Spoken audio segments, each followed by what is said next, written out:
এই যে ঢাকা গুলিস্তানে যেমন আমাদের ফুটপাত মার্কেট আছে, সেমতেও ফুটপাতে এভাবে দোকান আছে। ফুটপাতের দোকানগুলোকে আপনাদেরকে দেখানোর চেষ্টা করতেছি। এগুলো কিন্তু মালয়েশিয়াতেও ফুটপাতের দোকান, তাদের কিভাবে গোছানো এবং এই দোকানগুলো তাদের পরিষ্কার এবং পরিচ্ছন্ন, প্রত্যেকটা ঘড়ি থেকে শুরু করে এভরিথিং।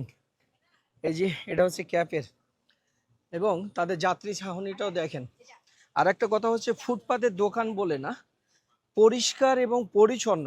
বাট আমাদের দেশে যে ফুটপাতের দোকানগুলো আছে, নোংরাতে হাঁটা যায় না।